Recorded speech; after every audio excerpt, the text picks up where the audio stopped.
Redick, malaking pagkakamali ang hindi pagpapahinga ng mga players sa ikalawang kalahati. Nangangamoy Timberwolves at Warriors sa second round at mga natutunan sa panalo ng Warriors sa Game 4. Ngunit bago ang lahat, kung gusto nyo ng pangmatagalang basketball shoes, New Curry 12, mabibili lamang sa halagang $2,599. I-click lamang ang link sa comment section. Marahil bilang tugon sa malaking laro ni Anthony Edwards at dala ng desperasyon, isang matinding sugal ang ginawa ni Lakers coach JJ Redick nitong Lunes at hindi ito nagbunga. Ginamit ni Redick ang parehong 5 players sa buong second half ng Game 4 habang nauubusan ng lakas ang Los Angeles Lakers at natalo sa Timberwolves. Dahil dito, hawak na ng Minnesota ang matatag na kalamangan sa unang round ng serye. Umiskor si Edwards ng 43 puntos, 9 na rebounds at 6 na assists. Ngunit ang desisyon ni Redick ang itinuturong malaking salik sa pagkatalo. Sa post-game interview, sinabi ni Redick na hindi siya nag-substitute sa halftime. Pinanatili ang 5 layers na sina LeBron, Luka, Reeves, Finney-Smith at Rui Hachimura sa court sa buong second half. Ayos naman ang laro namin para manalo at ibinigay nila ang lahat ng effort.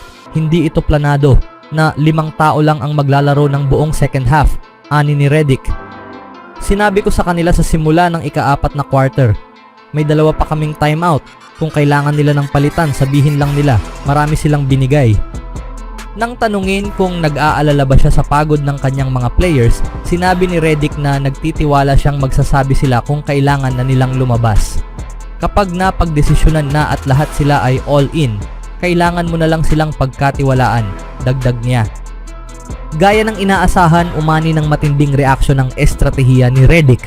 Nagsimula ng malakas ang Lakers sa second half at natahimik ang crowd ng Minnesota, ngunit mabilis ding bumawi ang Timberwolves na sinamahan pa ng pagod sa panig ng Lakers. Sa huling bahagi ng laro, unti-unting nabura ang kalamangan ng Lakers.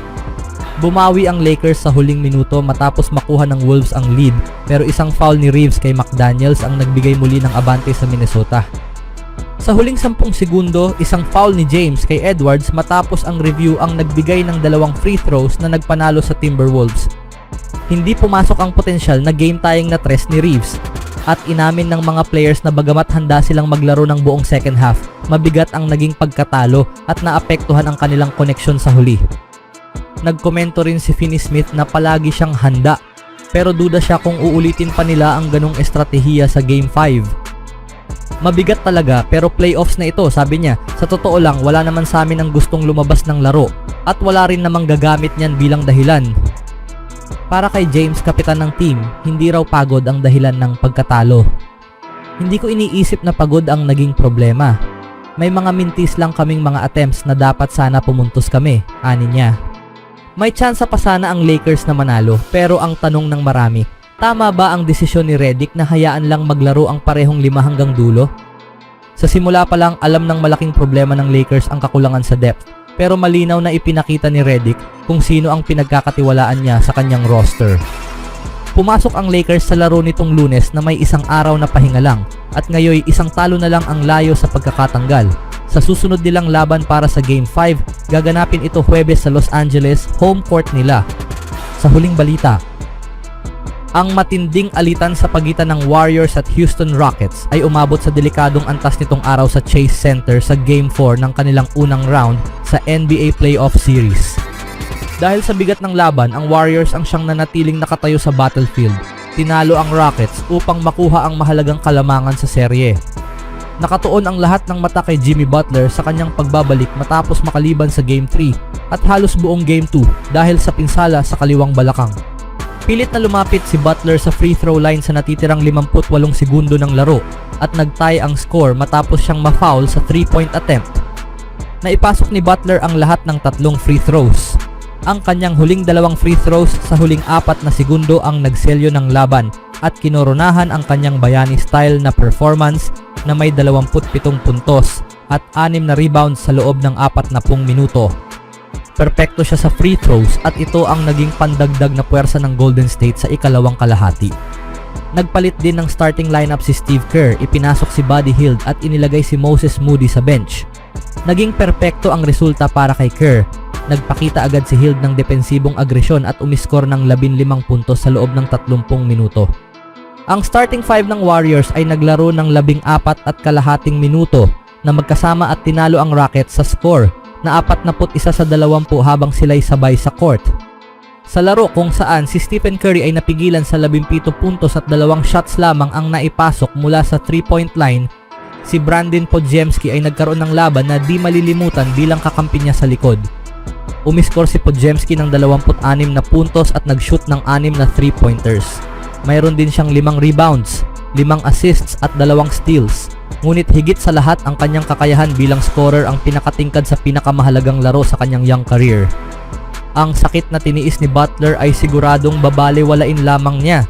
Hindi siya palahingi ng simpatya o nagpapakita ng kahinaan, ngunit malinaw na hindi siya nasa 100% di tulad ng kanyang performance noong Game 1 kung saan nagtala siya ng 25 puntos, 7 rebounds, 6 na assists sa 5 tala sa loob ng 42 minuto. Nagtala lamang si Butler ng 4 na puntos sa unang quarter at walang naidagdag sa ikalawang quarter. Umabot lang siya sa 4 na puntos, 2 rebounds at 2 assists sa first half.